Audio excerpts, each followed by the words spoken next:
Γεια σας και καλώς ήρθατε σε ένα επόμενο βίντεο στο κανάλι Ηλεκτρολόγοι Δευτέρου Πάλι Λάρισσας. Αν σας άρεσε το βίντεο μπορείτε να εγγραφείτε και να μας αξιολογήσετε θετικά.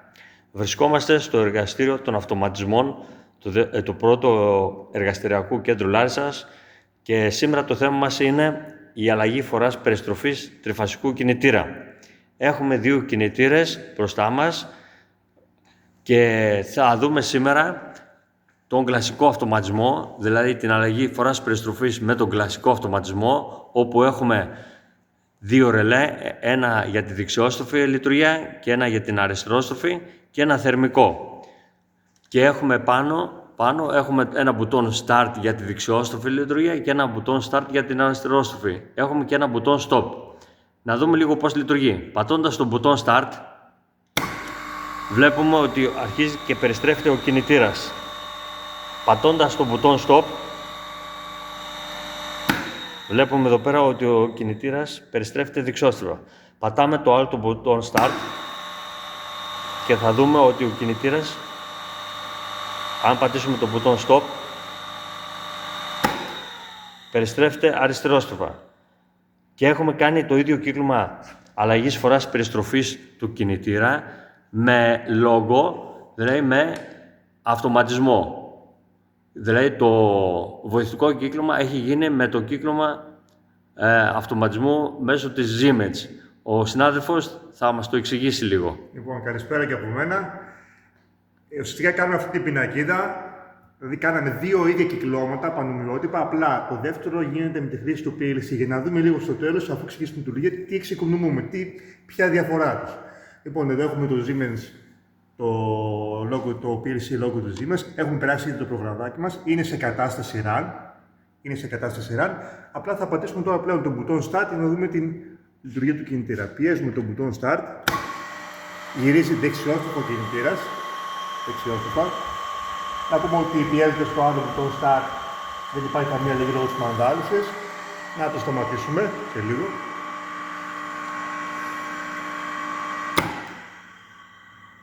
Και θα πατήσουμε το άλλο μπουτόν. Τώρα πάει δεξιόστροφα. Αλλάζει φορά. Στην οθόνη τώρα αυτή τη στιγμή τι έχουμε. Έχουμε το PLC. Έχουμε στην πάνω σειρά κατάσταση των εισόδων. J1 και J2. Και στη συνέχεια θερμικό και κάτω έχουμε τις εξόδους. Αυτή τη στιγμή είναι η έξοδος Q2 ενεργοποιημένη που σημαίνει δουλεύει το δεύτερο ρελέ. Μπορούμε τώρα να το ξανασταματήσουμε. Όπως και στο προηγούμενο, και εδώ ισχύει η μανδάλωση. Δεν επιτρέπει λειτουργία, ταυτόχρονη λειτουργία και των δύο ρελέ. Εδώ έχουμε μια διαφάνεια. Τι μας δείχνει εδώ πέρα. Εδώ πέρα ακριβώς έχουμε την καλωδίωση του PLC. Δηλαδή, τροφοδοτούμε με συν και πλην το PLC και πάνω μέρος έχουμε τις εισόδους. Δηλαδή, έχουμε τα δύο μπουτόν Start, το μπουτόν Stop και το θερμικό. J1, J2, J3, J4. Άρα έχουμε 4 εισόδους. Και στο κάτω μέρος έχουμε τις δύο εξόδους Q1 και Q2 που αντιστοιχούν στα ρελέ K1μ, K2μ, δεξιόστροφη και αριστερόστροφη περιστροφή και δύο λιχνίες.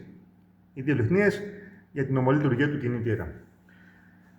Και στο άλλη διαφάνεια, τώρα τι έχουμε εδώ. Ουσιαστικά, αυτό που βλέπουμε εδώ μέσα, το λογικό διάγραμμα το έχουμε περάσει στο PLC. Ουσιαστικά είναι ένα κύκλωμα SD+, το οποίο αποτελείται από μια πύλη ED, μια OR και ακόμα μια πύλη ED και μια πύλη NOT. Λοιπόν, τώρα τι θέλω να σας πω. Όταν κάνουμε τον αυτοματισμό μέσω της χρήσης ενός PLC, ουσιαστικά στην πράξη τι γλιτώνουμε στο κύκλωμα αυτό. Ποιες είναι οι βοηθητικές επαφές. Εδώ τι έχουμε σαν βοηθητικές. Έχουμε στον κλασικό αυτοματισμό έχουμε δύο επαφές αυτοσυγκράτησης και δύο μανδάλωσης. Αν όμως εμείς κάνουμε το κύκλωμα με PLC, ουσιαστικά αυτές οι επαφές αφαιρούνται, δεν υπάρχουν στο κύκλωμα και το βλέπετε εδώ, δεν υπάρχει καμία καλωδίωση στις βοηθητικές επαφές, κανένας αγωγός. Άρα τι γλιτώνουμε, 4 επαφές, 2 αυτοσυγκράτησης, 2 μανδάλωσες και τους αντίστοιχους αγωγούς. Και αντίστοιχα γλιτώνουμε και λίγο χρόνο στην κατασκευή του κυκλώματος. Αυτό λοιπόν είναι το κυκλωματάκι μας αλλαγής φοράς περιστροφής τριφασικού κινητήρα, το οποίο γίνεται με κλασικό αυτοματισμό, με PLC, για να δούμε τη διαφορά τους στην κατασκευή. Εδώ έχουμε και τους δύο να δουλεύουν ταυτόχρονα. δύο μικρά κινητηράκια τριφασικά. Δεν απαιτείται να βάλουμε κινητήρες μεγάλης ισχύως, μικροί κινητήρες για να δούμε λίγο το κύκλωμα, πώς δουλεύει.